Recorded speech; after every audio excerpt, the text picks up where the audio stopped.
Perkara yang mungkin pada malam ini yang mungkin dapat memberi sedikit perkongsian kepada semua, lebih kepada sharing santai insyaAllah. Jadi apabila saya mendapat membentangkan perkara ini, pertama sekali saya rasa terpanggillah apabila peranan warga. Saya melihat warga di sini adalah masyarakat.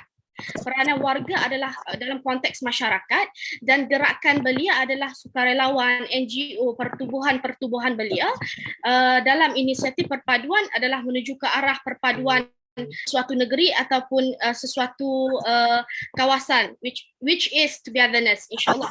Dan for me myself, bagi saya sendiri, apabila kita berbicara berkaitan perpaduan, saya teringat dengan satu kata-kata mutiara Arab.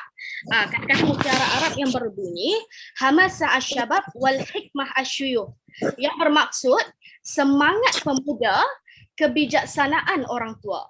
Jadi kenapa saya kenapa saya mengambil kata-kata mutiara ini dengan semangat pemuda, kebijaksanaan orang tua, adalah saya nak kaitkan semula dengan peranan warga dan orang kata peranan warga serta gerakan belia di dalam menuju ke arah perpaduan kaum.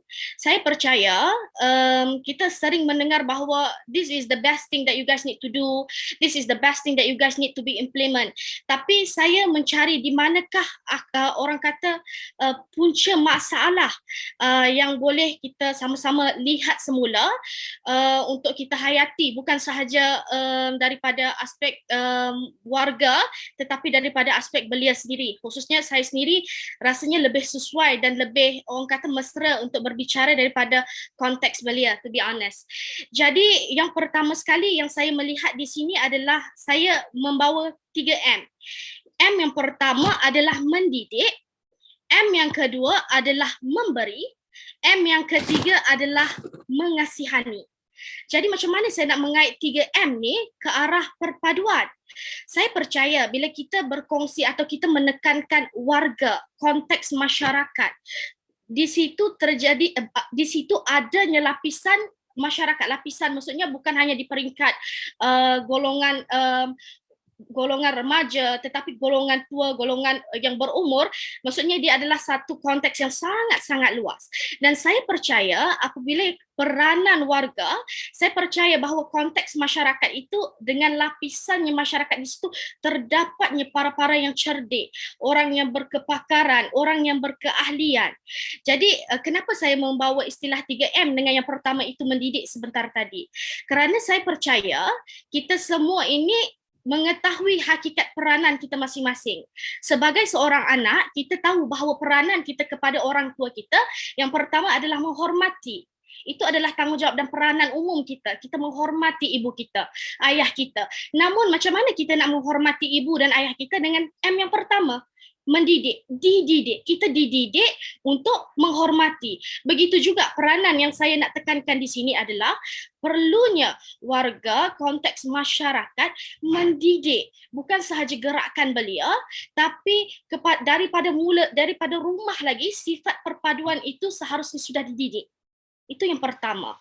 Jadi saya juga nak menekankan bahawa dengan adanya semangat pemuda, kebijaksanaan orang tua, perlunya ada mendidik di situ. Dengan macam mana? Macam mana nak mendidik kan? Jadi kita melihat dengan adanya orang-orang yang bijak pandai di dalam masyarakat kita ini boleh menyalurkan idea, menyalurkan kebijakan anda kepada gerakan-gerakan belia.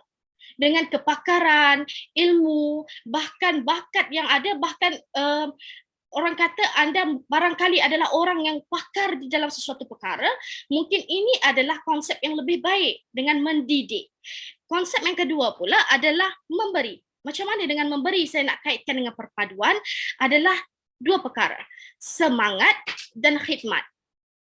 Kalau saya sentuh bab semangat, saya percaya bahawa gerakan-gerakan belia ni, diorang mempunyai satu semangat yang luar biasa lah.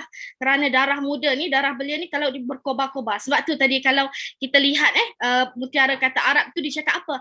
Hamasa al-syabab wal hikmah al-syuyukh. Semangat pemuda ni dia perlukan apa? Dia perlukan kebijaksanaan orang tua. Jadi dekat sini saya melihat bahawa memberi itu perlu. Memberi itu macam mana untuk kita wujudkan perpaduan? Dengan dua, semangat serta hikmat. Sekiranya warga dalam konteks masyarakat tidak mampu untuk turun padang, tidak mampu untuk sama-sama kita turun padang menyemarakkan semangat perpaduan, tidak apa. Barangkali boleh menyalurkan semangat kepada gerakan belia. Boleh menyalurkan orang kata ilmu, kefahaman, idea dan kepakaran kepada golongan-golongan belia untuk kami sama-sama melakukan perkara ini. Sebab saya percaya kebijaksanaan masyarakat, kebijaksanaan orang-orang bijak pandai apabila disalurkan kepada khidmat kawasan yang betul, dia akan membuahkan hasil yang luar biasa. Itu pada saya. Jadi yang ketiga adalah mengasihani. Kenapa saya mengaitkan erti mengasihani? Karena saya percaya bahawa konteks perpaduan tidak hanyalah kita hidup di dalam keadaan harmoni semata-mata, tetapi dengan ada rasa ihsan, kasih sayang, mengasihani antara satu sama lain, itulah erti perpaduan yang sebenar. Contohnya, sekiranya gerakan-gerakan belia turun ke lapangan membantu, saya percaya sekarang pada musim kita mendepani wabak pandemik COVID-19, ramai orang terkesan. Kenapa saya mengambil mengasihani ini sebagai poin yang ketiga? Saya percaya apabila setiap seorang daripada kita memainkan peranan penting dengan meletakkan sifat mengasihani itu antara sifat penting, kita akan lebih mengasihani seseorang walaupun kita berbeza kaum, berbeza agama, berbeza pandangan dan berbeza pendapat. Kiranya saya mengambil satu contoh yang lebih mudah. Saya rasa semua kenal dengan Ustaz Abid Liu dekat sini. Ustaz Abid Liu ni dia seorang ustaz, dia seorang orang kata orang yang aktif dalam bergiat dalam aktiviti kemasyarakatan. Namun apa yang saya suka dan orang kata saya rasa tertarik dengan apa yang dilakukan oleh Ustaz Abid Liu adalah apabila dia meletakkan rasa mengasihani dan ihsan yang sangat tinggi. Dia membantu orang bukan hanya pada orang Islam sahaja, tapi dia membantu orang bukan Islam. Dia juga membantu orang Kristian, orang India, orang Cina, kerana dia percaya, saya yakin bahawa di ruangan laman sosial Ustaz Abid Liu itu terselah satu orang kata satu semangat perpaduan yang luar biasa. Apabila Ustaz Abid Liu mengupdate status dia membantu orang Cina, orang India, saya dapat melihat bahawa rata-rata yang berada di ruangan komen Ustaz Abid Liu pada ketika itu adalah dibanjiri dengan kata-kata terima kasih Ustaz because melihat kami, membantu kami walaupun kami bukan orang beragama Islam, walaupun kami bukan orang Melayu, walaupun kami bukan orang Cina. Ustaz Abid Liu adalah orang Cina. Jadi kita melihat semangat perpaduan yang luar biasa apabila kita menanamkan sifat mengasihani. Jadi bukan itu saja, bahkan Uncle Kentang adalah nama Facebook yang digunakan oleh salah seorang pengguna Facebook ni, salah seorang sukarelawan lah yang saya boleh katakan cukup famous, Uncle Kuan Chi Heng. Dia juga antara orang yang saya lihat walaupun dia bukan beragama Islam, dia bukan orang berbangsa Melayu, tapi dia antara orang yang banyak menyemarakkan dan spread awareness bahawa kita tidak perlu menjadi orang sebangsa kita untuk membantu bangsa kita dan bangsa lain. Maksudnya Uncle Kentang ini juga antara orang yang telah banyak membantu orang-orang yang bukan sebangsa dengan beliau. Contohnya beliau juga antara orang yang banyak menyediakan ambulans secara percuma, van jenazah secara percuma, membantu bukan sahaja golongan daripada bangsa Melayu, bangsa Cina. So what I see here, apa yang saya lihat di sini adalah kita perlu lebih ramai warga begini. Kita perlu lebih ramai orang-orang yang syakna berkaitan dengan perkara ini. Namun perkara ini hanya akan terjadi apabila kita menanam perkara ini di dalam hati. Saya percaya bahawa sekiranya semua orang mempunyai rasa ihsan, mengasihani antara satu sama lain, apabila kita turun di lapangan, kita membantu orang, kita tidak akan meletakkan kayu ukur bahawa orang itu perlu seagama dan sebangsa dengan kita untuk kita mengulurkan bantuan. Especially apabila kita berhadapan dengan COVID. Just imagine, kalau kita pergi ke lapangan dan kita meletakkan bahawa orang yang berada dalam rumah itu orang Melayu ke? Then we help. For me, this is not supposed to be happen at all. Tapi benda ini orang kata perlu direflect semula, perlu dilihat semula. Peranan kita terlalu besar. Tapi macam mana kita nak menguatkan semula peranan kita adalah dengan melihat semula dari mana titik permulaan yang harus kita letak pada diri kita. Saya percaya bahawa sekiranya warga masyarakat yang mempunyai kepakaran, menyalurkan orang kata rasa keprihatinan mereka dalam sesuatu perkara kepada gerakan belia, jalan kita akan jadi lebih mudah. Bukankah orang kata kritikan, bahkan komen yang lebih baik itu adalah kritikan dan komen yang baik itu adalah satu benda yang sangat membina. Jadi kita semua mempunyai peranan yang luar biasa. Warga, masyarakat serta belia mempunyai peranan yang luar biasa. Gerakan belia memerlukan kekuatan dan gerakan belia memerlukan kebijaksanaan orang-orang tua untuk memastikan bahawa perpaduan ini dapat dicapai bersama. Jadi saya ingin menyeru untuk semua melihat bahawa semua orang boleh turun berkhidmat. Semua orang boleh turun untuk membuat kerja sukarelawan. Tapi tidak semua orang mempunyai rasa ihsan. Tidak semua orang mempunyai rasa keprihatinan. Jadi sekiranya kita meletakkan keprihatinan, rasa ihsan, memberi dan mendidik di peringkat awal lagi, saya percaya bahawa perpaduan itu dapat kita eratkan lagi, dapat kita kukuhkan lagi. Bukan hanya meletakkan this is the best way to be done. Sememangnya betul meraihkan perayaan kaum-kaum lain itu adalah satu benda yang sangat digalakkan. Itu adalah menunjukkan semangat perpaduan di antara kita, bahkan menyantuni mereka, orang kata menggunakan platform media massa dengan keadaan yang baik. Tapi alangkah indahnya jika semua di antara kita memainkan peranan yang lebih baik, mengkontributkan idea, memberi sumbangan idea itu di jalan yang baik. Dan it's not that to say, bukan untuk mengatakan bahawa golongan belia lah yang harus memimpin. Tidak, tapi yang saya maksudkan di sini adalah kita saling memerlukan antara satu sama lain. We still need each other. Kita memerlukan satu sama lain dalam mencapai sesuatu gagasan atau dasar yang besar untuk kita kecapi. Bukan hanya we will never can walk alone. It's impossible. Tapi dengan orang kata dengan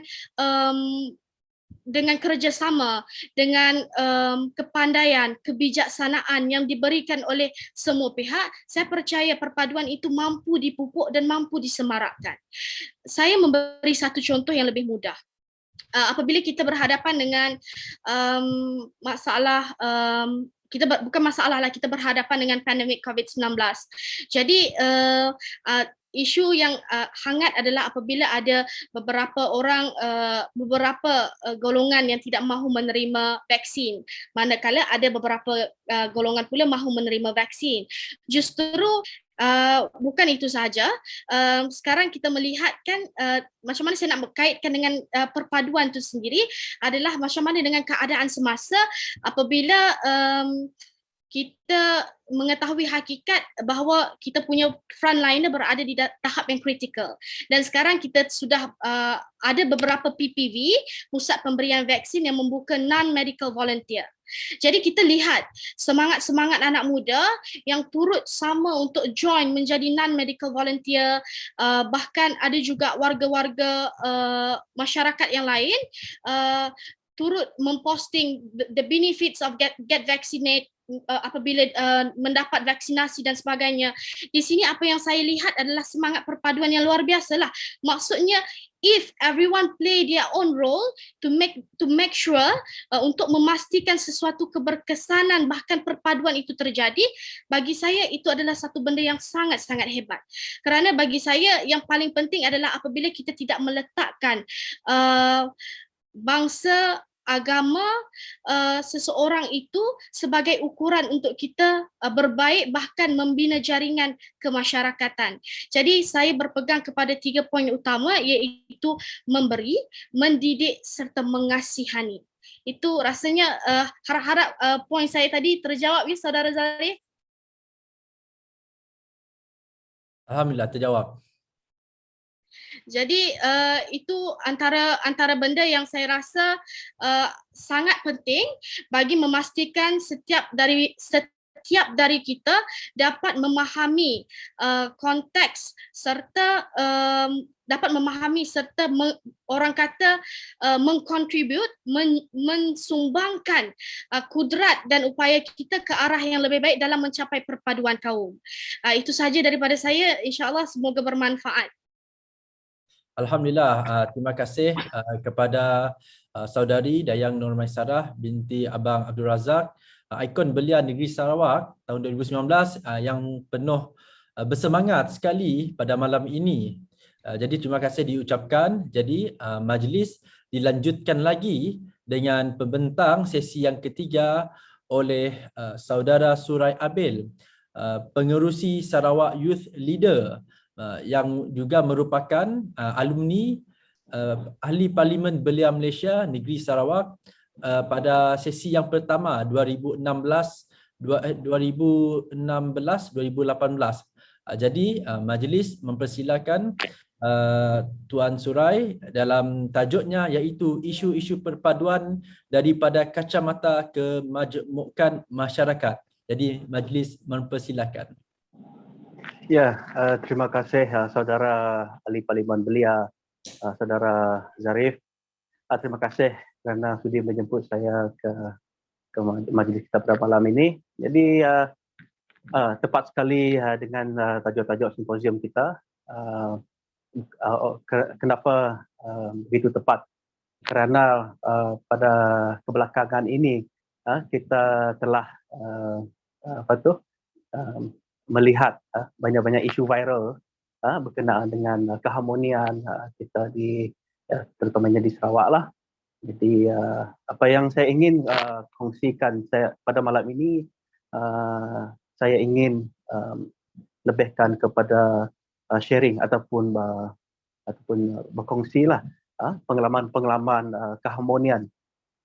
Kerana saya telah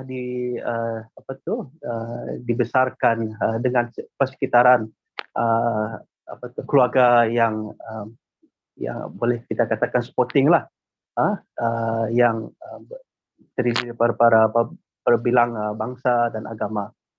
Jadi apabila saudara Zarif menjemput saya melihat pada tajuk simposium ini, saya suka kerana tajuk ini reflect kepada persekitaran kehidupan saya. Saya membesar dengan persekitaran yang very harmoni, family yang begitu pentingkan multiracial dan dalam persekitaran hidup. Pertamanya yang saya ingin kongsikan adalah dalam keluarga saya, kalau kita lihatlah, pakcik saya sendiri merupakan adik kepada bapa saya, merupakan seorang convert lah, seorang sekarang sudah daripada Kristian kepada Islam. Jadi keluarga kita tidak melihat itu kepada satu permasalahan. Jadi untuk kita kekalkan hubungan antara satu sama lain. Jadi kita melihat itu sebagai satu unik, satu kepada colors of life kita, penambahan kepada warna-warna kepada keluarga kita. Jadi pada juga keluarga saya ada juga yang berkahwin dengan berbangsa Cina. Jadi tambah lagi perayaan dalam dalam keluarga kita. Pada tahun itu memang banyaklah perayaan, memang tidak habis, daripada sambutan Christmas kepada Hari Raya, Tahun Baru Cina, Gawai. Jadi saya disebab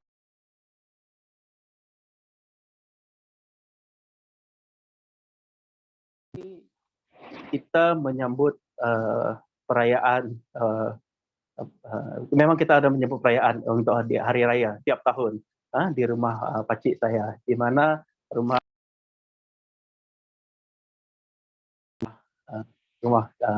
kami di Seri Aman. Jadi begitu juga dengan perayaan Tahun Baru Cina, kita juga sambut tiap tahun daripada sebelah abang kepada mak saya, di mana yang berkahwin dengan berbangsa Cina lah. Jadi kelebihan environment, keharmonian dalam harmoni dalam berbilang bangsa ini semakin kami terapkan, semakin kami selepas adanya program Parlimen Belia. Jadi selepas program Parlimen Belia, saya berasa bersyukurlah dengan adanya program seperti ini, sebab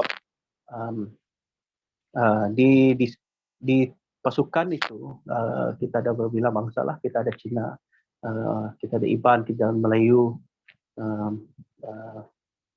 Jadi saya rasa saudara Zarif tahu macam mana saya punya style.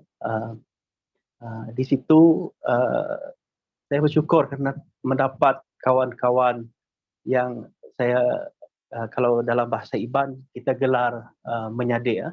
Menyadik bermaksud adik-beradik lah, brother. Di mana panggilan itu sehingga sekarang kami gunakan untuk memanggil masing-masing menyadik, madik, memang unik. Kerana kalau dalam bahasa Iban, kalau antara satu sama lain biasa. Yang ini kawan saya Fikri yang berbangsa Kedayan juga panggil saya Madik, saya pun panggil dia Madik. Begitu juga dengan kawan Parlimen Belia saya Ahmad Hasan Rohani di Miri juga begitu. Begitu juga dengan kawan yang lain, Royston Ibuka, Isaac berbangsa Cina juga sekarang menggunakan gelaran Madik. Sekarang itu yang ada, yang semangat perpaduan yang kami ada. Jika selepas itu semangat ini kami tingkatkan, kami selepas kami di Parlimen Belia, kami berjumpa dengan dicari sebenarnya oleh Tegas, iaitu oleh Cikgu Awangku Merali. Jadi beliau, saya bersyukur, sangat-sangat bersyukur kerana dapat berjumpa dengan beliau. Ya, terima kasih. Kalau Cikgu Awangku Merali ada tengok simposium ataupun forum kita pada malam ini, kami amat mengucapkan ribuan terima kasih kerana telah banyak memberikan nasihat berkenaan dengan perpaduan. Daripada hari pertama, Cikgu Awangku Merali selalu menyebut untuk kita bangunkan belia-belia kita di Sarawak, kita mesti inklusif. Okey. Pada mulanya memang kita tidak faham maksud-maksud itu, tetapi selepas perjalanan bersama dengan tegas, uh, melihat kepada cara-cara Cikgu Awang Kumarali membangunkan belia-belia kita di seluruh Sarawak, membuka mata kita bagaimana pihak tegas dan rakan-rakan berjuang untuk membangunkan belia-belia kita, terutamanya yang di luar bandar. Jadi itu saya lihat satu usaha yang perlu kita bersama-sama. Jadi saya melihat tegas, rakan-rakan di tegas berusaha dengan begitu banyak, bukan setakat memperkenalkan TVET, bukan setakat memperkenalkan program-program college, tetapi pada masa yang sama dengan leadership daripada Cikgu Awang Kumarali yang memikirkan kepada yang memperjuangkan kepada perpaduan di kalangan belia, kerap kali menyebut pasal inklusif. Jadi harus kita bersama-samalah. Saya rasa yang saudara Zarif dan rakan-rakan di Ahli Parlimen Belia yang sekarang ini, saya yakin bahawa semangat itu ada pada kita orang. Sebab ialah kita orang sebagai pengganti kami orang Malaysia, sebab ialah kita orang dapat menang, sebab belia-belia kita di Sarawak tu percayakan kita orang. Jadi saya suka saya melihat kita orang, saya melihat kita orang si pernah ada macam yang pernah argument, very good argument. Mun kita orang Kelakar si pernah mengeluarkan sentimen yang boleh mengaut perpaduan kaum agama bangsa. Jadi saya dah melihat kepada isu perpaduan kita. Jadi saya selalu bertanya kenapa kena ada berlaku recently lah, semenjak tu seperti yang kita tahu ada timbul isu daripada durian kimchi yang menyebut pakaian kaum Dayak lah, kaum Iban. Jadi sebenarnya benda tu sepatutnya terjadilah, sepatutnya terjadi. Jadi saya harap rakan-rakan kita di seluruh Malaysia, bukan saja di Sarawak tu, di Semenanjung, di seluruh lah negara, supaya lebih sensitif lah kepada benda-benda macam tu. Walaupun benda yang mungkin nampak besar, tapi benda macam ni memang memberikan impact. Kita naga, jika kita tengok di sekitar Facebook kita ataupun di laman media sosial, si baguslah kita naga macam yang komen-komennya makin habun, maka terjejaslah identiti kita sebagai sebuah Sarawak yang dikenali sebagai sebuah negeri yang aman damai, berbilang bangsa dan kaum. Jadi sebagai penutup kata, saya haraplah generasi-generasi yang baru janganlah sebab terlalu mudah untuk kita pada zaman anda, terlalu mudah untuk expose kerana melalui handphone yang banyak melihat kepada Instagram, Facebook, TikTok dan sebagainya, memang mudahlah, fragile. Jadi tidak macam zaman kami orang, zaman kami orang masih boleh katakan bermain di luar lah, berbanding dengan zaman kini tu yang banyaknya main handphone. Maka informasi ataupun segala provokasi sangat senang. Jadi apa yang saya harapkan persatuan-persatuan daripada semua, daripada anda semua, terutamanya dari panelis kita, ikon belia kita yang ada dengan kita pada malam ini, mainkan peranan, olahlah program-program kalau kita dah habis PKP kelak, yang boleh merapatkan kita tu sebagai anak-anak Sarawak. Okey, terima kasih. Terima kasih diucapkan kepada Tuan Surai Abil, pengerusi Sarawak Youth Leader, tegas dalam pandangan beliau yang bertajuk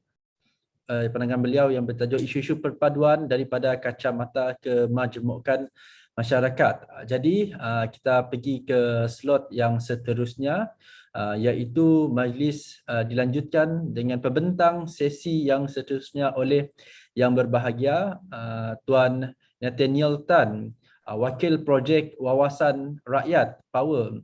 Beliau akan memberikan pandangan beliau berhubung dengan naratif bangsa Malaysia dan kepentingannya untuk masa depan negara.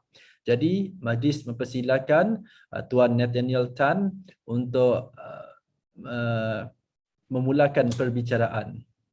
Terima kasih banyak Tuan Pengerusi Majlis. Salam sejahtera, salam bangsa Malaysia kepada rakan-rakan panel dan rakan-rakan hadirin. Terima kasih banyak atas jemputan untuk bersama dengan rakan-rakan malam ini. Dengan izin saya akan membuat satu persembahan slideshow. Mungkin menyimpang sikit daripada perbincangan, tapi harapnya masih relevan dan bermakna. Malam ini saya dengan izin nak berkongsi berkenaan projek Bangsa Malaysia yang dijalankan oleh pihak-pihak ABIM dengan Projek Wawasan Rakyat, satu inisiatif bersama. Okey, so ialah dengan izin saya akan beri latar belakang dan maklumat Projek Bangsa Malaysia pada malam ini.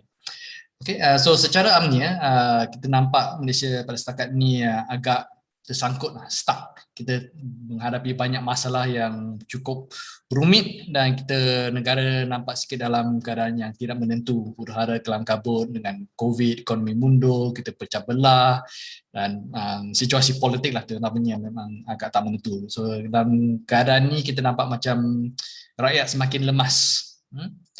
So apakah dengan menunjukkan masalah-masalah yang hati, apakah game changer yang kita perlukan? Adakah dia satu revolusi demokratik, dan kalau ya, bagaimana bentuknya? Okey, so dalam menjawab soalan ini, kita nak tanya kenapa kita terhad kepada dua wajah perjuangan, red pill atau blue pill. Traditionally, secara amnya dulu, kita ada dua pendekatan untuk menyumbang kepada negara. Dua pendekatan utamalah. Dia sini orang join NGO atau dia join POO. POO ini istilah baru saya untuk political organisation yang besar-besar lah, tapi political organisation. Okay. So kalau kita dalam situasi di mana rakyat lemas, NGO ni seumpamanya bot penyelamat, lifeboat ya. Dia memang tujuan asasnya untuk menolong, dia berpaksikan nilai murni, tapi biasanya skopnya terhad. Ada yang NGO yang fokus pada bantuan kepada rakyat, ada NGO ada fokus pada isu-isu pilihan raya atau hak asasi, ekonomi, pendidikan dan sebagainya. Satu-satu ya. PO, political organisation pula, biasanya dia lebih kepada kapal perang. Ya. Tujuan asasnya antara untuk bertanding, untuk compete antara satu sama lain, itu memang tugas khas dia. Dan biasanya berpaksikan duit VIP berbentuk berbudaya feudal, tapi skop dia luas. Dia berminat dalam semua aspek hidup, politiknya selalu biasanya ambition dia besar lah. Maklumat skopnya luas. Okey, tapi adakah wujudnya satu third way yang melampaui paradigma NGO atau POO? Dan pada kita, pada kami, kita nak mengutarakan idea bahawa ada satu jalan ketiga, yang kita panggilnya Nation Building Organisation, NBO. Okay? So kalau kita nak bandingkan, biasanya kita nampak NGO dalam soal dasar-dasar negara, dalam dasar hala tuju negara, mereka suka suruh orang nak buat apa, biasanya dari jauh. NGO ni adalah satu, kita dari luar, kita bukan NGO kan, non-government organisation. So kita terhad kepada patutnya macam ni, patutnya macam tu. Tapi saya dah kerja dalam bidang ni lebih 15-20 tahun. Kesimpulan saya, tiada orang yang dengar lah, kerajaan ini memang tak dengar. Okay, jika political organisation, kerja mereka biasanya gaduh dengan semua berkenaan nak buat apa. Ni rasa saya seringlah kita nampak sekarang dengan situasi politik negara ini, memang antara yang paling parah yang pernah kita nampak. Dia tak ada situasi yang tidak menentu, selalu gaduh-gaduh antara satu sama lain. Jadi jika kami di MBO, apa yang kita nak buat? Kita nak buat lah. Kita nak suruh orang nak buat apa, kita tak nak gaduh tentang nak buat apa, kita nak buat saja. Okay? Dan apa dia yang kita nak buat? So MBO ini dia macam kapal yang lebih multi-purpose lah. Tujuan asas kita untuk membina dan membuktikan prinsip-prinsip tertentu. Kita berpaksikan values, impact dan policies VIP baru, dan skop kita luas, bukan terhad pada satu isu atau dua isu. Okay, so kita nak buat kapal yang dibina rakyat, demi rakyat dan dikemudi rakyat. Kita nak kapal yang mewakili semua untuk semua dan ke arah cerah untuk semua. Itu tujuan NBO dan tujuan projek Bangsa Malaysia ni. Okay, so dia ada satu aspek unik sikit, atau yang kita nak jadikan satu aspek unik dengan NBO ni, iaitu perjuangan berperingkat. Gambar ni ada satu roket ke luar angkasa ya. Dan biasanya kalau dengan design roket ni, dia ada dua peringkat, dua stage. Yang bila dah satu yang paling besar dekat bawah ni, dia untuk tugasnya untuk melepasi graviti bumi, dan bila sudah lepas dia akan tercabut, dan bahagian kedua akan terus ke angkasa lepas ya. So dalam bahasa Inggeris kita panggil sequential activism. Okay? Apa dia sequential activism ini? Dan inilah game changer yang kita tengah usahakan lah, konsep baru, pendekatan baru. Okay, kita nampak dalam carta ini. So peringkat perjuangan berperingkat, maksudnya kita ada dua peringkat. Peringkat pertama kita panggil non-partisan nation building atau post-political nation building. Okay? Kita nak bina satu semangat bangsa Malaysia yang berasaskan values, impact dan policies, dan kita nak buat dia dalam satu ruang tanpa politik, tanpa kacau politik. Kita dapati bila aspek-aspek unsur-unsur politik masuk dalam peringkat ni, biasanya tercemar dan terpesonglah daripada apa yang kita nak buat. So peringkat satu ni kita nak gerakkan dari point A di mana kita ada di sekarang kepada point B di mana semangat bangsa Malaysia membaru luas. Saya rasa yang dikongsikan panelis-panelis sebelum ni banyak menceritakan tentang bagaimana rupanya apabila semangat bangsa Malaysia membaru luas. Saya rasa deskripsi itu cukup tepatlah yang kita nak bina. So point A to point B yang non-partisan, apolitical ni tanpa politik, tanpa unsur politik adalah untuk membina semangat bangsa Malaysia. Kalau kita dulunya nampak rakyat mundur, rakyat macam hilang harapan, macam tak berdaya, kita nak satu semangat rakyat di mana kita lebih berdaya, lebih positif, optimistik dan sebagainya. Okay? Dengan membina nilai-nilai dan shared purpose, matlamat bersama yang kukuh, semangat bersama yang kukuh. Dan kalau kita berjaya menggerak dari point A ke point B, maka kalau kita berjaya, maka kita boleh pergi ke point C, peringkat 2, untuk melihat kepada kemungkinan untuk bertanding. Jadi mungkin daripada semua yang peringkat satu ini memang direka bentuknya untuk sangat inklusif, untuk siapa-siapa yang nak menjadi sebahagian daripada projek membina bangsa ni dialu-alukan tanpa unsur politik, tanpa pecah belah, tanpa bergaduh antara satu sama lain.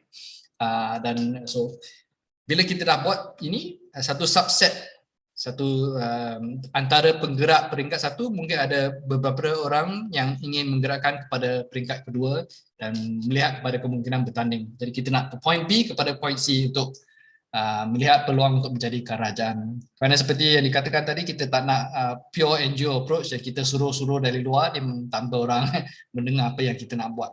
Okay, so ini adalah boleh dikatakan eksperimen kita lah yang kita nak cuba try buat sekarang. Kerana kita lihat dari pengalaman dulu, biasanya orang buat macam ni lah. Dia parti politik yang sudah hilang nilai-nilai asasnya, atau kita nak buat parti politik baru tanpa membuat kerja nation building terdahulu, dia terus nak main pergi calon dan sebagainya. Dan pada pendapat kita biasanya pendekatan ini akan gagal lah. Ini yang dilihat mungkin dalam pengalaman Pakatan Harapan dari 2018, mereka berjaya menguasai kerajaan tapi tak ada asas-asas kukuh, jadi dia lalang, tak ada naratif yang jelas, akhirnya tumbang. Mungkin boleh kata Perikatan Nasional sekarang pun menghadapi masalah yang sama. Dia tak ada nilai-nilai asas kukuh yang dijadikan anchor, so dia pun sering nampak macam nak berpecah belah dan sebagainya. Okay, so kita tak nak terjerumus dalam perangkap yang sama. Okay. So peringkat 1, sequential economy 100% non-partisan. Kita nak gantikan budaya politik yang berasaskan very important people dengan budaya demokratik yang berasaskan values, impact dan policies. Kita nak membina semangat bangsa Malaysia. Okey, dan bagaimana, ini senang nak cakap, tapi apakah usaha sebenarnya? Kita nak buat 3 produk bangsa Malaysia. Okay, kita nak buat rukun bangsa Malaysia berasaskan values, akar umbi bangsa Malaysia yang berasaskan impact, dan manifesto bangsa Malaysia yang berasaskan policies. Okay, dan dalam membuat semua benda ni, kita juga ada produk keempat, iaitu proses yang digunakan untuk membina produk-produk ini. Prinsip pimpinan do it yourself, next generation. Ya, satu ni bawa rakyat bersama, ini satu tema yang melangkaui semua kerja kita. Kita nak menekankan bahawa kita nak menekankan there's more that unites us than divides us. Ini prinsip yang agak asas kepada produk kita, dan kita nak menekankan budaya pembinaan konsensus, collaborative consensus building. Ini satu proses yang kita nak menekankannya. Okay, so 3 produk bangsa Malaysia. Pertamanya, rukun bangsa Malaysia. Ini boleh dikatakan hati kepada projek kita. Dan asas produk ini adalah untuk definisikan nilai-nilai bersama bangsa Malaysia. Okay, seperti saudari Dayang tadi yang dengan ada 3M-nya. So kita nak cari apakah nilai-nilai bersama yang harusnya dijadikan asas kepada bangsa Malaysia. If there is more that unites us than divides us, apakah itu benda-benda itu khususnya yang unites us dan instead of divides us. Kita nak buat benda ni, kalau saya atau Presiden Abim atau siapa-siapa yang kata, nilai bersama bangsa ni harusnya ABCD, maksudnya, atau Perdana Menteri kata harusnya ABCD, tak ada makna lah kalau dibuat begitu. Itu satu pendekatan yang top down. Kita nak buat satu pendekatan yang bottom up. Kita nak cari pandangan wakil-wakil masyarakat Madani dari seluruh Malaysia, wakil-wakil masyarakat beragama, masyarakat etnik, NGO dan sebagainya. Kalau kita dapat pandangan dari semua, baru definisi yang keluar dari sana, kita boleh dari sana cari titik permulaan yang dikatakan Abang Syazwan tadi. Hanya dengan itu, dengan engage dengan betapa ramai rakyat Malaysia, kita boleh betul-betul tengok apakah nilai-nilai yang paling sering disebutkan, dan itulah yang boleh dijadikan nilai-nilai bersama. Itulah satu bottom up definition tentang nilai-nilai bangsa Malaysia.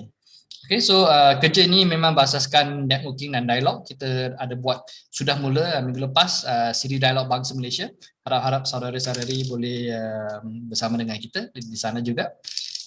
Dan membagi input lah kepada proses mendefinisikan bangsa Malaysia ni. Okay, so kita minta tolong jadi pendakwah dan sertai sini dialog bangsa Malaysia.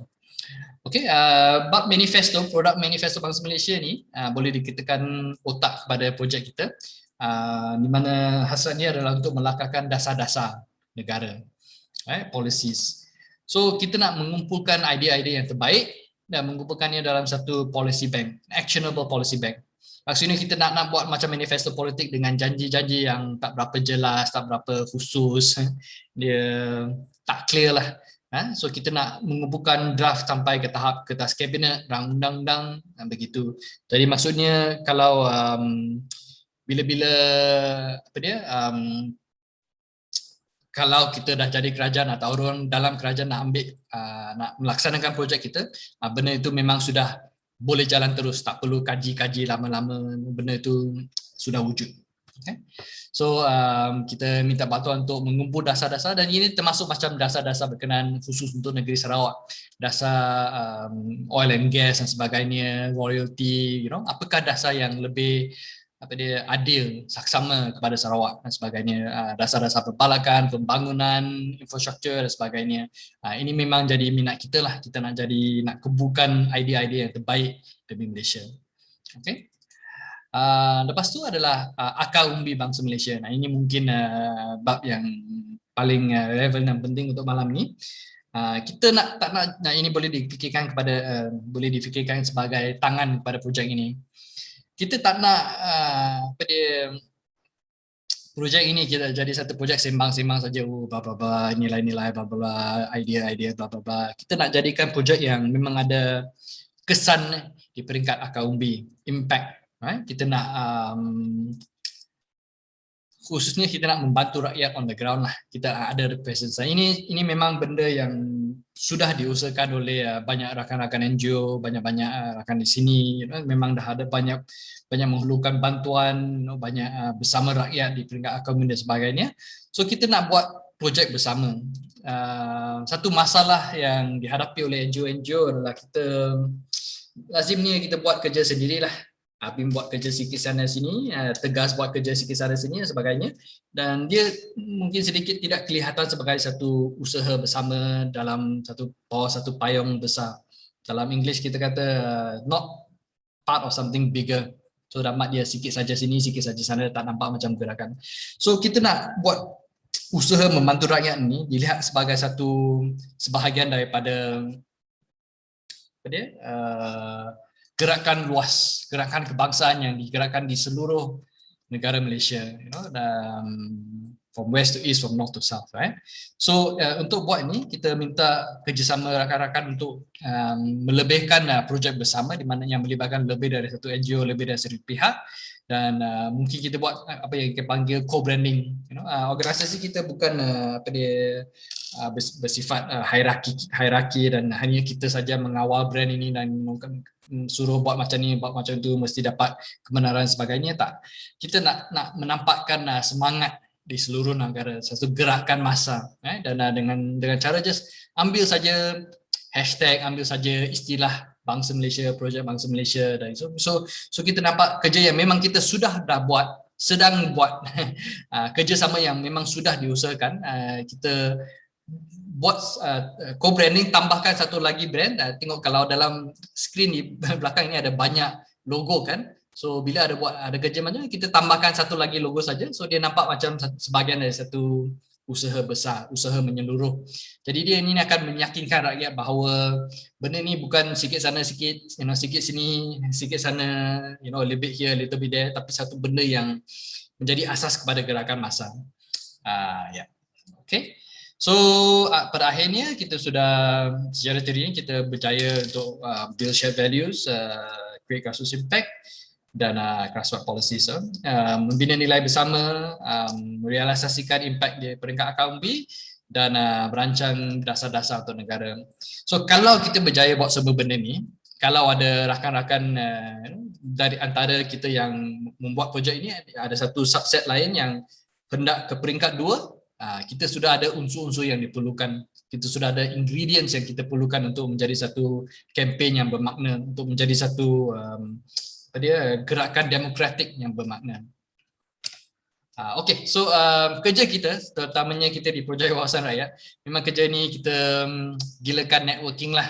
Tak salah saya, saudara Hamid yang kawan kita dari Power, dia sudah PM semua rakan-rakan yang ada sini minta nombor. Dia bukan orang gila, saya yang minta dia buat. Kita amat percayakan pada modal social capital. Maksudnya lebih kawan yang kita ada, lebih banyak yang kita boleh buat. Kalau tak ada kawan, tak boleh buat apa-apa. Oleh itu, so kita minta nombor dan boleh ambil nombor saya. Nak sumbat saya dalam mana-mana WhatsApp group, dengan NGO tempatan ABIM Sarawak pun tak ada masalah.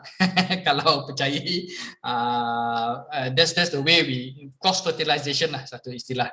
Saya masuk grup you masuk grup I. Dari situ kita boleh membina satu gerakan yang memang besar dan menyeluruh.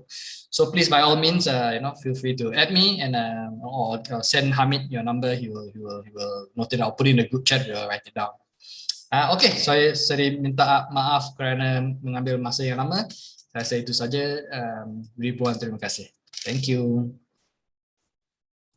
Terima kasih diucapkan kepada Tuan Nathaniel Tan, Wakil Projek Wawasan Rakyat Power, atas kupasan yang sungguh benar dan juga pembentangan slide sebentar tadi. Jadi majlis dilanjutkan lagi dengan pembentangan yang terakhir, sesi yang kelima oleh yang berbahagia Encik Muhammad Fazril bin Muhammad Saleh, Setiausaha Agung Angkatan Belia Islam Malaysia, ABIM Pusat. Beliau akan memberikan pandangannya berhubung dengan kosmopolitan Islam dan hasrat merealisasikan bangsa Malaysia. Jadi majlis mempersilakan Saudara Fazril Saleh untuk membentangkan. Assalamualaikum warahmatullahi wabarakatuh. Bismillahirrahmanirrahim. Assalamualaikum. Alhamdulillah.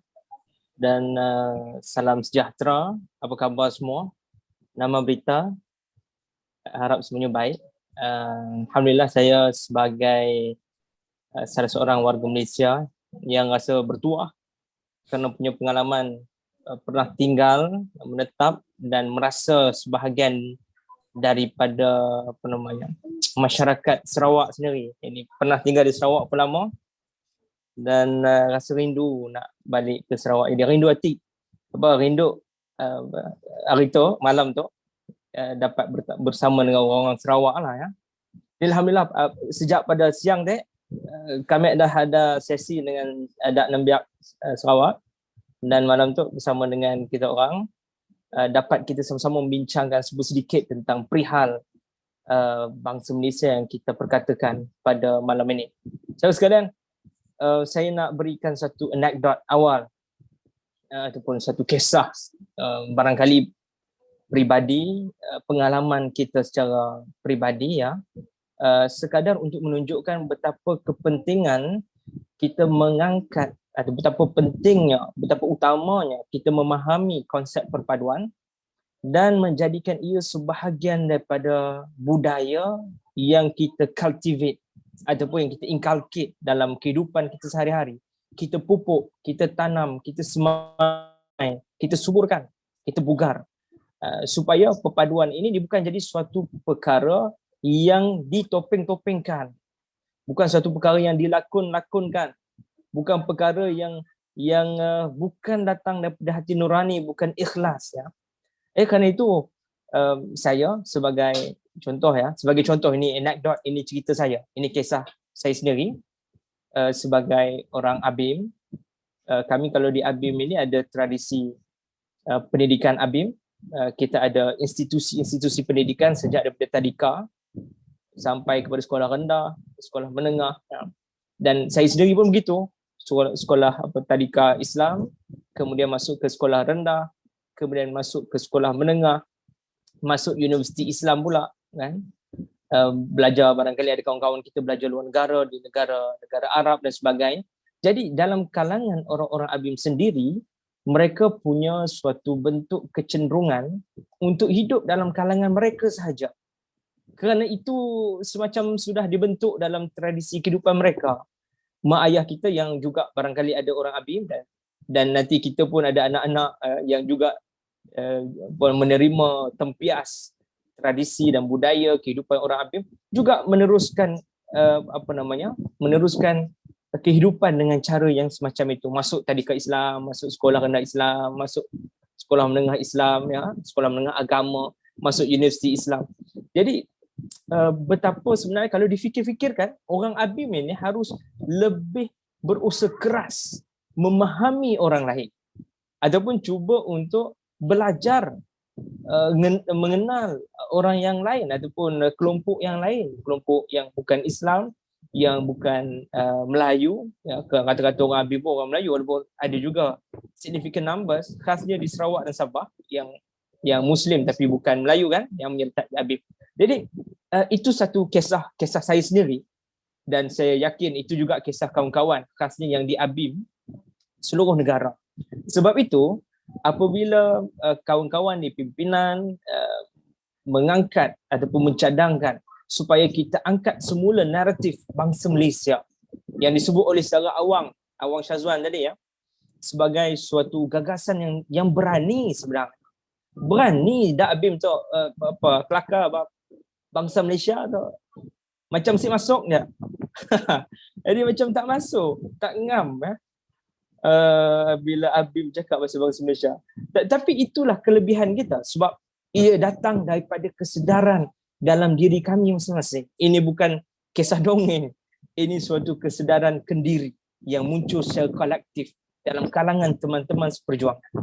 Jadi Zara, bila pimpinan mengusulkan cadangan kita angkat naratif bangsa Malaysia sebagai suatu gagasan yang murni, yang bukan atas faktor kepentingan yang lain melainkan kepentingan bersama, dan dalam tradisi Abim dan tradisi Islam itu kita wujudkan ataupun kita angkat dan kita wacanakan, kita diskusikan pelbagai konsep-konsep dalam tema-tema tertentu berasaskan kitab suci dan juga tradisi keilmuan Islam. Sebagai contoh, fiqh at-ta'ayush fi silmi, adapun satu bentuk teori dan juga konsep dan aplikasinya tentang hidup bersama dalam budaya damai.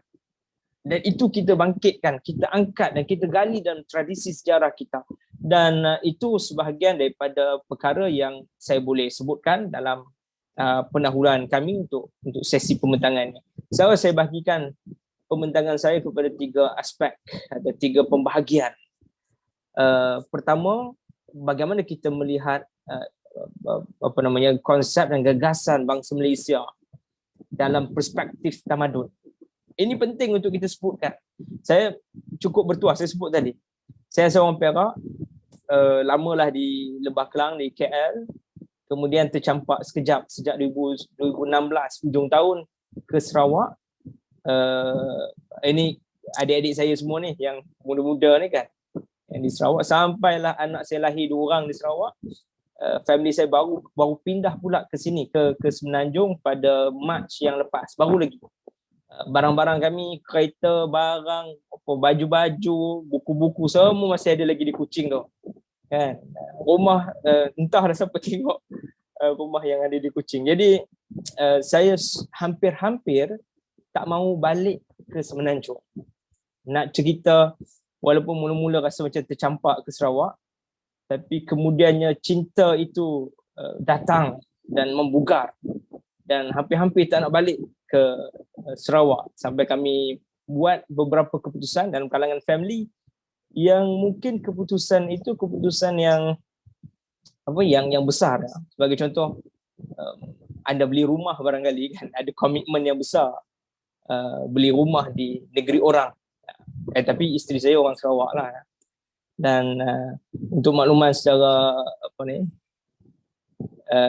secara Abel, Surai Abel tadi, kami pun di rumah tu nang anak-anak semua berjakuk. Tapi kami je yang merangkak Cik pandai je lah boleh jakuk Iban. Tapi anak-anak semua cakap Iban sebab maknya Iban kan. So ini suatu benda yang menarik. Jadi bahagian pertama, perspektif tamadun yang akan saya bentangkan sebentar lagi, ringkas saja. Kemudian perkara kedua tentang perspektif sejarah pembinaan negara bangsa kita, dan perkara ketiga perspektif praktikal dari sudut konsep bangsa Malaysia yang kita nak ceritakan ini. Baik Zara, kita masing-masing barangkali mempunyai identiti tersendiri bagi diri kita.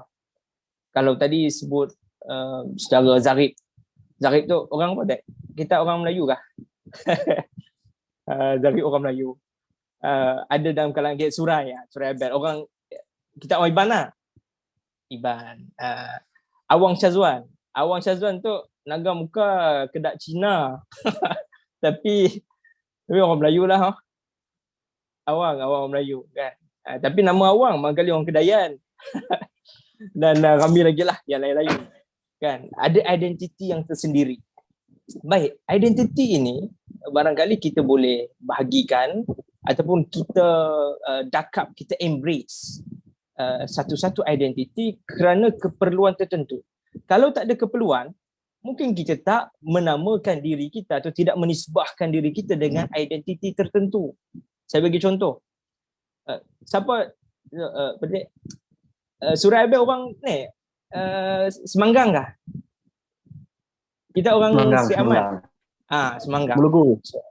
Oh. So orang Semanggang, orang Sri Aman kan? Dengan orang Kuching. Kalau tidak ada keperluan untuk membandingkan, tidak ada keperluan untuk membezakan. Engkau tu orang Sri Aman. Dia orang orang Kuching. Penuan orang Limbang. Jadi kalau tidak ada keperluan untuk kita membahagikan, maka kita tak embrace ataupun kita tak menisbahkan diri kita dengan identiti itu. Dalam banyak keadaan, di rumah kita kata, taman apa? Kata kampung di Kuching ada kampung apa? Kampung Panglima Seman. Zarif kampung Patingan. Kampung Patingan lah. Haji Bahbul. Haji Bahbul.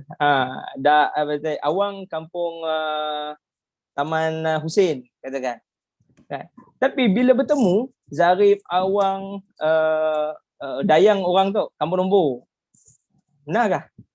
Orang Kampung Nombor contoh kan? Betul-betul. Jadi apakah apabila anda bertemu, anda menisbahkan diri anda sebagai saya orang Kampung Nombor 5. Kalau tak ada keperluan, kita tak letak pun benda tu kan. Sama juga dalam keadaan kita, bila kita duduk bersama atas kepentingan bersama, nilai bersama, kita tak perlu pun nak meletakkan saya Melayu, saya Iban, saya Cina, saya Kedazan, saya Dusun, saya Dayak, saya Bidayo, saya orang Ulu, saya Kenyah, Kedayan. Tak perlu, tidak ada keperluan itu. Baik. Tapi dalam setengah keadaan kita juga ada keperluan untuk menisbahkan atau untuk menciptakan identiti tertentu. Sama juga macam bila kita bicara soal bangsa Malaysia yang kita perkatakan ini. So barangkali itu tak berlaku di Sarawak, tapi kalau di banyak tempat yang lain bila kita bicarakan, kita bahaskan tentang bangsa Malaysia, ada orang yang cepat melatah ataupun mungkin bukanlah melatah, cuma dia orang kata apa? Sedikit bertanya kan, ada contestation. Tak apalah, kita tak menyalahkan siapa-siapa kan. Silakan untuk kontes. Itu adalah suatu daripada proses dialog.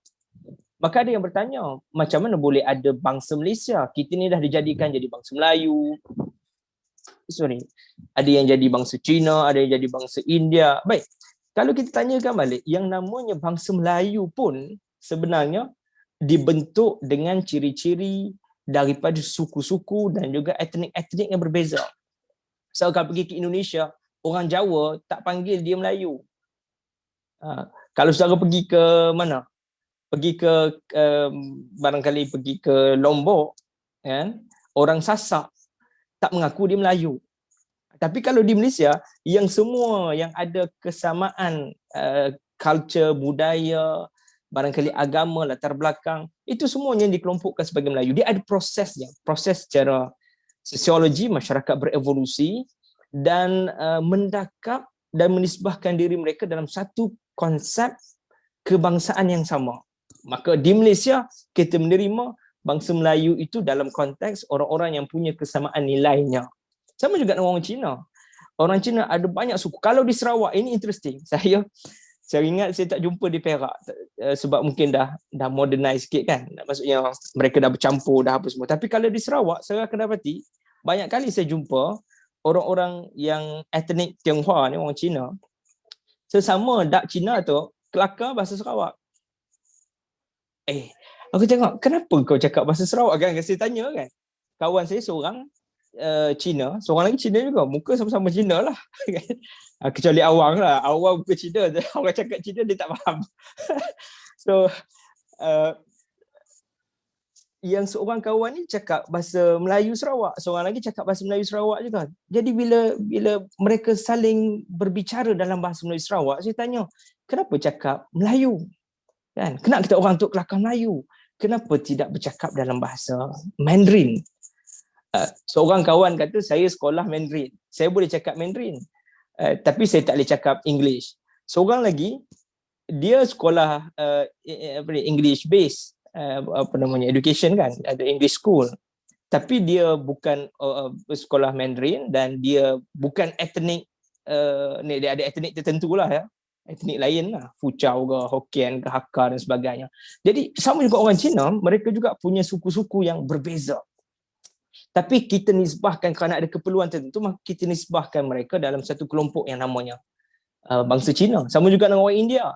India mungkin barangkali di Malaysia lebih rencam. Ada orang Ceylon, ada orang Punjab, ada orang apa lagi. Tapi kita semua pukul rata di India kan. Saya selalu bagi contoh Harmid. Harmid kawan kita orang Sikh, juga orang Punjab barangkali ya. Punjabi, tapi semua orang kata dia di India. Ataupun kadang-kadang orang Punjabi selalu orang salah anggap kan sebagai orang Bengali, dan itu barangkali tidak benar. Jadi saudara, saya nak sebutkan bahawa penisbahan itu berlaku kerana ada keperluan. Maka apakah ada keperluan sekarang untuk mengangkat konsep bangsa Malaysia, menciptakan konsep itu dan penetrate ke dalam imajinasi kita dan wujudkan imagine community yang kita namakan sebagai bangsa Malaysia, dan akhirnya kita bersikap sebagaimana konsep yang kita bina. Dan itu pasti bukan suatu yang terkeluar daripada nilai-nilai ilmiah, dan dia wajar dilakukan dan dia boleh dilakukan dalam konteks sekarang. Baik, saya selalu sebut bahawa Borneo, khasnya Sarawak dan Sabah, adalah satu kawasan yang cukup cantik, yang cukup indah dari segi geografi. Dalam masa yang sama, perhubungan antara etnik cukup baik. Walaupun mutakhir saya nampak ada juga perkembangan-perkembangan yang kurang sihat. Dan khasnya kadang-kadang di FB ada yang nakal. Dan kadang-kadang bercakap dalam bahasa etnik masing-masing, ingat orang tak faham, begitu kan. Yang dak Iban tu kelakar bahasa Iban apa indah dalam Facebook, yang dak Melayu kelakar bahasa Melayu. Rupanya saling faham lah ke orang Melayu. Boleh je, ramai je yang pandai Iban kan, yang pandai bercakap di Sarawak tu.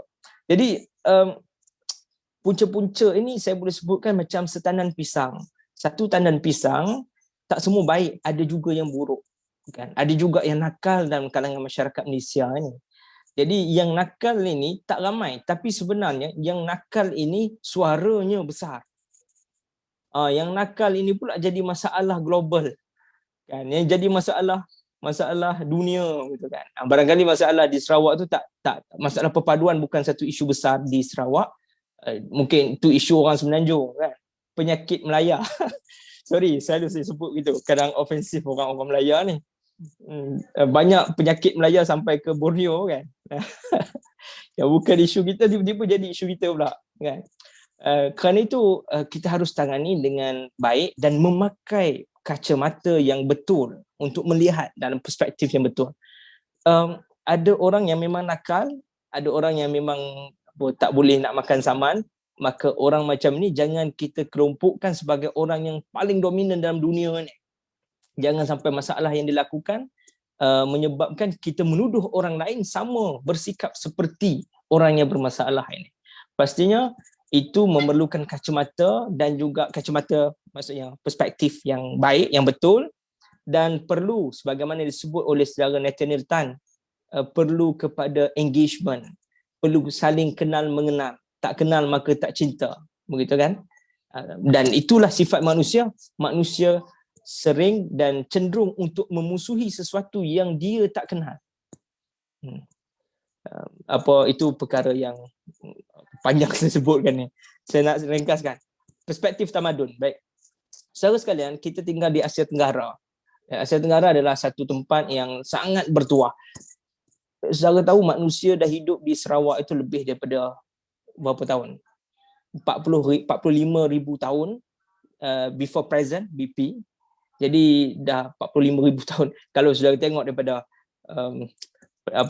bukti arkeologi khasnya di Goniah dan sebagainya, kita akan dapati manusia sudah mendiami kawasan ini. Ialah 45 tahun, 45,000 tahun tu barangkali terlalu lama kan. Saya pun tak tahu manusia apa waktu tu. Tapi boleh kita katakan manusia yang hidup di dalam kawasan Asia Tenggara termasuk Sarawak dan membina politi, membina suatu bentuk sistem bermasyarakat, sistem kehidupan sistemik, satu bentuk sistem kehidupan yang punya peradaban yang tersendiri, itu barangkali sejak abad ke-2 Masihi, saya boleh katakan begitu.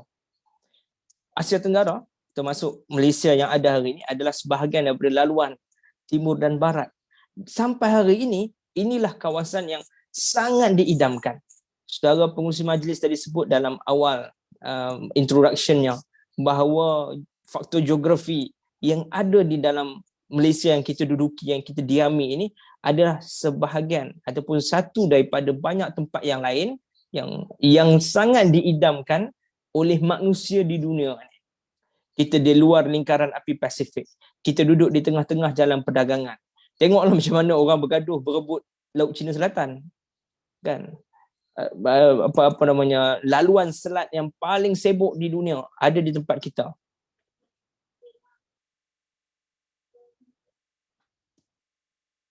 Dan banyak lagi faktor lain, iklim dan sebagainya yang menyebabkan sebenarnya bumi kita sangat bertuah.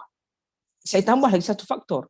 Faktornya adalah disebabkan kita duduk di tengah-tengah, kita duduk dalam keadaan yang nyaman, yang sangat baik kondisinya, maka kita telah berjaya mencipta satu sikap psikologi, satu bentuk psiki masyarakat yang tinggal di bumi ini, yang tinggal dalam negara Malaysia, yang berketurunan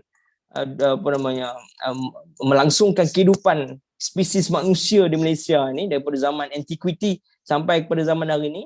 Jadi kita tak bercakap soal 6 dekad Malaysia merdeka negara bangsa, kita bercakap soal 2000 tahun paling tidak.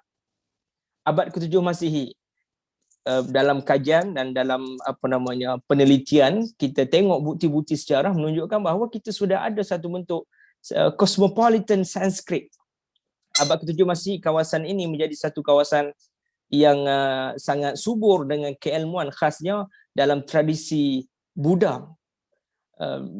Bagaimana Aising, seorang pengembara yang singgah di kawasan kita di Sumatera dan dalam kawasan Asia Tenggara untuk belajar ilmu Buddha, ilmu agama Buddha sebelum dia ke Nalanda untuk belajar lebih lanjut di India. Dan tinggal berapa lama di sini, dan di sini sebahagian daripada yang saya sebutkan tadi cosmopolitan Sanskrit, kerana bahasa Sanskrit menjadi bahasa ilmu dalam kawasan kita. Tinggal lagi bahasa Sanskrit itu bahasa elit untuk orang-orang ilmu, untuk orang ilmuwan, untuk pembesar, nobility, dan juga untuk barangkali bahasa-bahasa orang-orang elit lah ya, kita boleh sebut begitu. Berapa abad kemudian, abad ke-13, abad ke-14, kawasan ini jadi cosmopolitan Melayu pula. Dalam arti kata, penggunaan bahasa Melayu itu menjadi bahasa rantau ini. Bahasa perdagangan, bahasa politik, bahasa kepimpinan. Malah dia jadi bahasa orang awam. Dia jadi bahasa ilmu. Dan keilmuan itu dapat menyebar dengan lebih luas. Satu daripada ciri orang-orang yang tinggal di Asia Tenggara kerana cosmopolitan itu, ataupun sifat cosmopolitan. Cosmopolitan ini asal daripada dua perkataan kan, bahasa Greek. Kosmos dan polis. Kosmos maksudnya universe, sejagat, alam. Polis maksudnya polity, kota. Jadi kota sejagat, kota universal. Kita cenderung untuk menyerap dan menerima yang lain. Kita saling berinteraksi, hidup bersama, malah meraihkan kehidupan bersama. Itu tak jadi masalah, tak jadi isu sejak 2000 tahun dulu. Tapi kenapa mutakhir selepas merdeka 6 dekad, tiba-tiba kita jadi isu yang lain. Ada banyak pula isu perpaduan, ada banyak pula isu pertelingkahan antara kaum. Dan itu tidak melambangkan psiki masyarakat Malaysia secara keseluruhannya. Kerana itu kalau tanya kepada saya kata yang barangkali bangsa Malaysia yang kita nak bawa bukan benda yang baru, tapi kita menggali semula jati diri yang setelah sekian lama dipesongkan atas sebab banyak faktor. kan.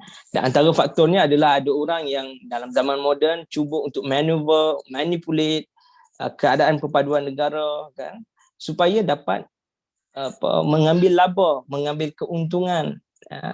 Jadi kalau antara kaum tak bergaduh satu dengan yang lain, maka dia tak untung. Ada kepentingan-kepentingan tertentu.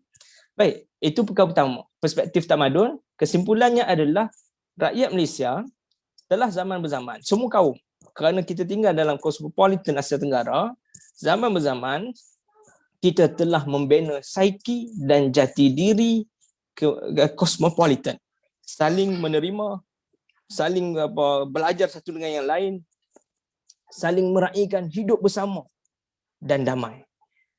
Nak cerita bahawa kita lagi maju daripada Amerika lebih awal. Amerika baru ada 250 tahun yang lepas, kan. Kita dah ada 2000 tahun yang lepas. Jadi harus punya kekuatan jati diri itu. Maka lebih kukuh dan mempasakkan dari sudut identiti baru yang kita nak ciptakan. Perkara kedua, perspektif sejarah. Saya minta izin 3 minit lagi. Perspektif sejarah saya nak sebutkan, tadi Awang dah sebut cukup banyak, dan dalam konteks Malaysia, khasnya di Sarawak, itu disebut tadi bahawa Sarawak ini harus jadi suatu model, suatu percontohan. Terus teranglah kata, sebab saya ni orang Melayu asal. Orang Sarawak Celup lah, yang Sarawak Celup. Jadi sebagai orang Sarawak Celup, saya dapat merasakan hidup di dua alam ini. Hidup di Sarawak, hidup di Melaya, kan. Dan terus terang saya katakan orang Melaya, macam kasar panggil orang Melaya, kan. Orang Semenanjung, pengetahuan dan juga orang kata apa? Kepedulian barangkali kepada orang Sarawak itu ataupun orang Sabah, orang Borneo lah ya, sangat minimal. Saya nak kahwin dulu, sorry to say, di pengalaman juga, cerita sekali lagi, saya nak kahwin. Saya beritahu mak nak kahwin. Mak saya orang Perak. Saya tak salahkan mak saya lah, kan, dia orang kampung, kan, manalah tahu sangat. Cuma ini satu contoh dan bukti nyata. Saya beritahu mak saya nak kahwin. Mak tanya, nak kahwin dengan siapa? Saya pun cakap saya nak kahwin dengan orang Sarawak. Orang Sarawak lah, orang Sarawak. Mak saya terkejut, melompat dia sekali. Kerana terkejut, melompat sekali. Lepas tu saya beritahu lagi, mak, dia tu orang Iban. 2 kali melompat sebab dengar orang Iban. Dalam pemikiran mereka tu, dia masih lagi nampak benda yang lampau begitu, kan. Seolah-olah orang Sarawak tu masih lagi tinggal di atas pokok. Orang Sarawak. Saya selalu selalu bagi percontohan, kan. Tapi itu real. Orang masih lagi berfikir gitu. Malah kadang-kadang masa duduk di Sarawak, saya ada urusan kerja dan sebagainya, datang sekejap ke Semenanjung, orang tanya, kawan-kawan tanya, bila nak balik Malaysia? Habis aku duduk Sarawak, bukan duduk Malaysia lah. Jadi itu ada orang kata sasul. Saya tak salahkan dia orang lah tersasul, kan. Tapi nak kata bahawa sangat minima pengetahuan orang Semenanjung terhadap orang Sabah dan Sarawak, kan. Malah barangkali benda yang sama berlaku kepada kita di Sabah dan Sarawak, kan. Mungkin kita pun kurang pengetahuan tentang Semenanjung. Barangkali lah, saya pun tak pasti. Cuma bila saya duduk di Sarawak tu, saya dapat rasakan dua alam inilah. So dari sudut perspektif sejarah, toleransi, saya nak sebut istilah toleransi, saya rasa tak begitu sesuai. Tolak ansur adalah satu istilah yang tidak ikhlas sebenarnya. Sorry to say. Istilah toleransi ni maksudnya antara lain ataupun konotasinya adalah kita tak suka benda tu. Yang tolak ansur ni, toleransi. Kita tak suka orang lain. Kita tak suka kaum lain, katakan. Tapi kita terpaksa terima. Maka kita diam je lah, terima je lah. Itu maksud toleransi tau. Yang selama ini kita pakai untuk menunjukkan salah satu daripada ciri perpaduan. Bagi kami di ABIM, sudah sampai masanya untuk tidak lagi memakai istilah toleransi. Pakai istilah hidup bersama. Pakai istilah coexist. Pakai istilah supaya kita merasakan istilah-istilah itu juga menjadi suatu bentuk konsep yang hidup dalam diri kita. So kita hidup bersama setelah bukan setakat 6 dekad, lebih lagi ribuan tahun, barangkali 2000 tahun kita dah hidup bersama. Dan bila pembinaan negara bangsa dengan pembentukan Persekutuan Tanah Melayu 1957 dan pembentukan Persekutuan Malaysia tahun 1963, di sana kita mula membina satu bentuk sistem bermasyarakat yang baru dengan gagasan hidup hidup bersama, ya, dalam sebuah negara bangsa yang kita namakan sebagai Malaysia. Tak ada lagi tempat lain melainkan Malaysia, tanah tumpah hidup kita, tanah tumpah darahku dan tanah tumpah darah kita semua. Semua kita sayang Malaysia. Maka sebab itu bila bercakap soal perpaduan dari perspektif sejarah, ada 3 komponen yang mesti dipenuhi. Kalau tak dipenuhi, jangan cerita bab perpaduan. Selalu bila cakap perpaduan ni, yang terbayang di minda kita nak duduk bersama, makan bersama, buat kerja bersama, sembang bersama. Itulah kebersamaan itu yang menandai perpaduan dalam imajinasi kita. Ternyata itu tidak tepat. Kerana kebersamaan hanya satu daripada 3 komponen yang mesti dipenuhi. Komponen pertama, justice, keadilan. Keadilan di mana semua pihak, warga negara, harus mendapat akses kepada perkara-perkara yang disebut sebagai keperluan asas. Jadi basic needs mesti dipenuhi, mesti semua dapat akses kepada itu. Perkara keadilan mesti ditegakkan. Itu perkara pertama. Yang kedua tentang equity, kesaksamaan. Semua sama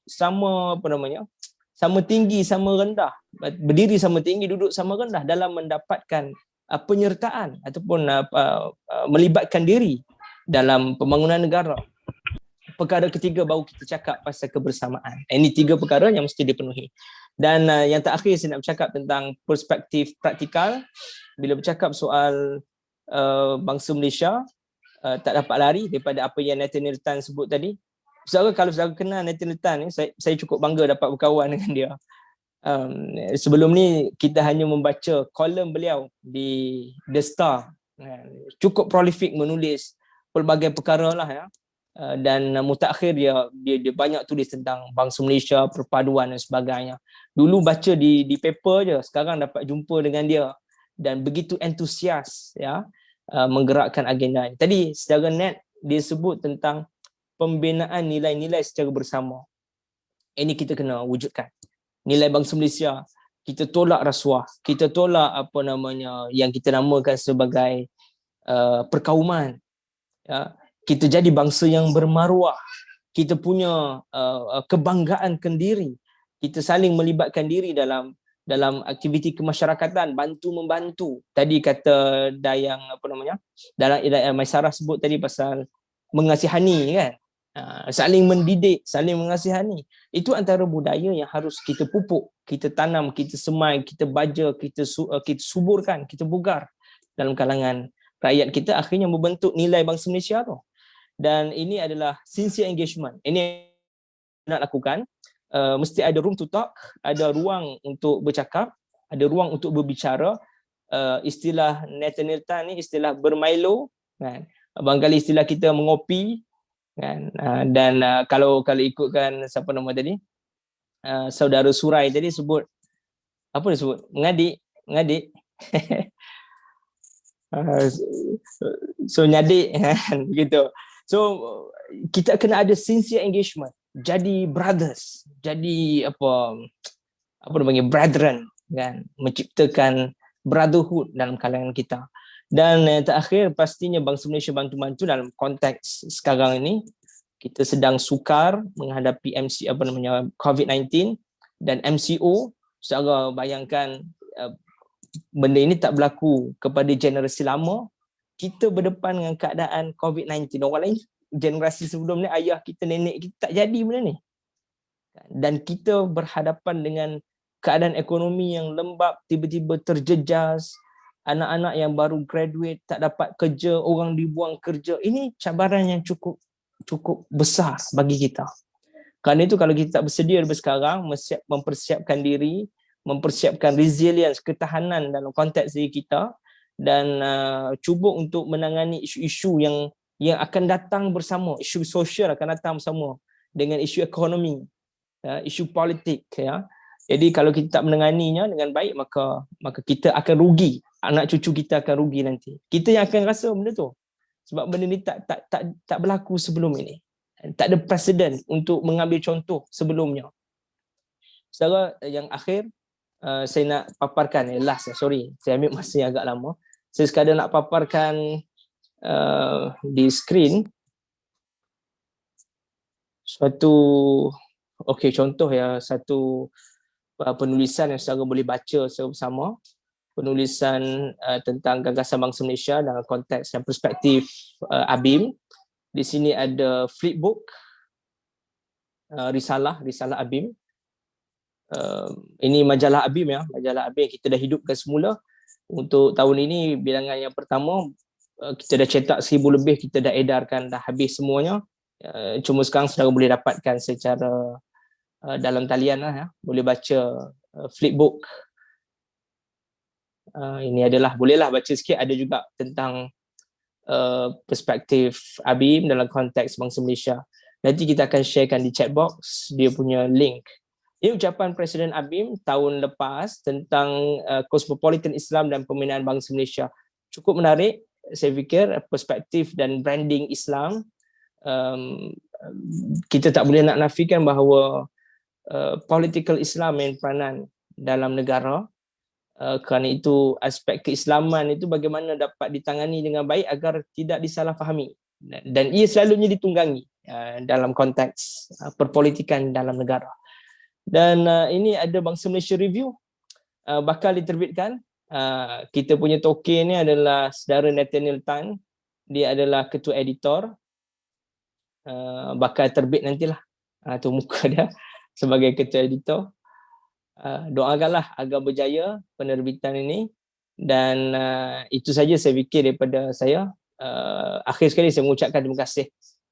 Rasa sangat berbahagia, gembira, terubat kerinduan kepada kampung halaman. Ciwah macam apa, dah rasa macam orang Sarawak dah kan. Jadi alhamdulillah, anak saya pun lahir di Sarawak, 2 orang.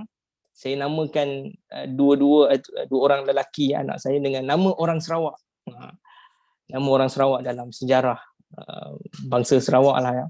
So alhamdulillah, terima kasih semua atas perhatian. Saya minta maaf ada kekhilafan, salah dan silap. Assalamualaikum warahmatullahi wabarakatuh. Terima kasih. Saya pulangkan semula kepada saudara penerajuk acara. Alhamdulillah. Terima kasih kepada saudara Muhammad Fazril bin Muhammad Saleh, Setiausaha Agong Angkatan Belia Islam Malaysia ABIM Pusat. Jadi para hadirin, yang bermula pasti ada pengakhiran, yang bertumbuh pasti akan perkembangan, yang ikhlas pasti ada ganjaran, yang bersungguh pasti kita pastikan mencapai sasaran. Begitulah iklim wacana kita sepanjang waktu persidangan ini. Maka sidang memohon izin hadirin sekalian bagi mewakili pihak penganjur untuk membentangkan cadangan resolusi untuk kesepakatan bersama seluruh warga simposium. Jadi pihak penganjur telah menyenaraikan sebanyak 5 poin-poin utama dalam resolusi simposium penjabaran kerangka literasi bangsa Malaysia. Antaranya adalah yang pertama, menginsafi bahawasanya pembinaan bangsa Malaysia mempunyai sejarahnya yang tersendiri yang perlu digali dan dicerna untuk diterjemah semula kepada warga dan khalayak seluruhnya. Resolusi yang kedua adalah menyedari bahawa pemahaman terhadap sejarah dan latar belakang identiti bangsa perlu diwujudkan dalam kalangan rakyat bagi mengembalikan nilai hidup bersama dalam budaya damai agar terus relevan sebagai bangsa yang ramah dan inklusif tanpa mengadaikan prinsip-prinsip sejagat berteraskan semangat-semangat perlembagaan persekutuan. Resolusi yang ketiga adalah menyeru kepada reformasi intelektual dalam menyemarak kefahaman negara bangsa dengan menyedari tanggungjawab sebagai hamba Tuhan Yang Maha Esa yang berperanan untuk menyebarkan kebaikan dengan hikmah bercitra kosmopolitan yang dijalin melalui pengutuhan aspek idealisme, aktivisme dan spiritualisme yang berorientasikan nilai dan etika. Dan resolusi yang keempat adalah menyedari bahawa reformasi dalam bentuk siasah kepolitikan sebagai suatu keperluan mendesak, khususnya dalam mewujudkan ejen-ejen pendukung agenda kesatuan bangsa yang mampu mengelola dasar dan kegiatan signifikan demi meningkatkan kefahaman masyarakat tentang bangsa Malaysia, seterusnya merealisasikan gagasan ini secara terancang.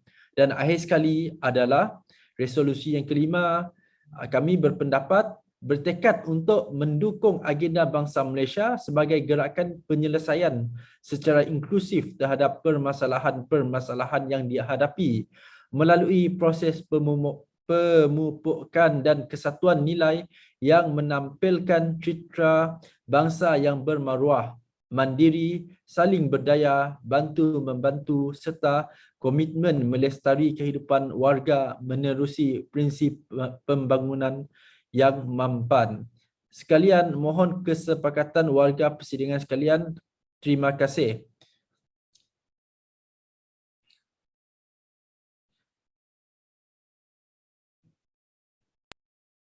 Bagi memperteguh saudara-saudara sekalian, bagi memperteguh tekad dan cinta kita kepada negara, kami memohon agar semua anggota dalam persidangan dapat bersama-sama melafazkan ikrar rukun negara. Oleh yang demikian, majlis menjemput yang berbahagia Encik Awang Syazwan Syafiq bin Awang Jaya yang di-Pertua ABIM Negeri Sarawak untuk memimpin bacaan ikrar. Jadi majlis mempersilakan. Maka kami, rakyat Malaysia, berikrar akan menumpukan seluruh tenaga dan usaha kami untuk mencapai cita-cita tersebut berdasarkan prinsip-prinsip yang berikut. Kepercayaan kepada Tuhan, kesetiaan kepada raja dan negara, keluhuran perlembagaan, kedaulatan undang-undang, dan kesopanan dan kesusilaan.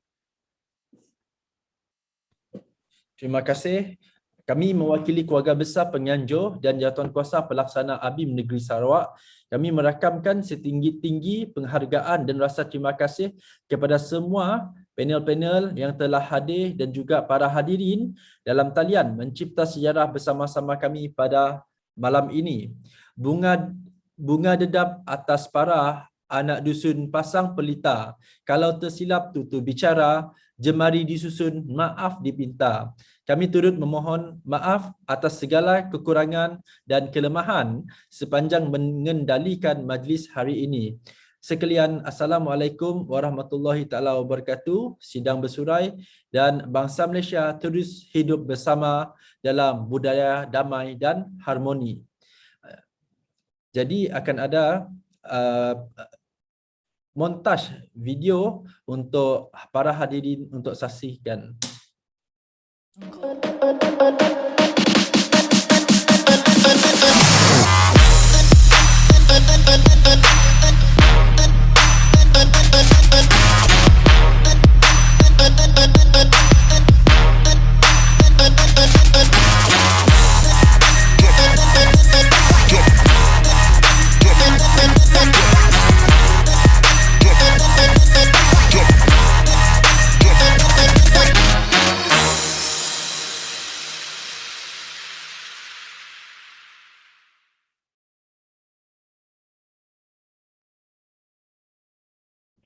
Jadi terima kasih kepada para hadirin. Jadi sampai di sini sahaja sesi kita pada hari ini. Jadi itu saja daripada kami. Selamat malam dan kita akan berjumpa lagi pada program yang akan datang.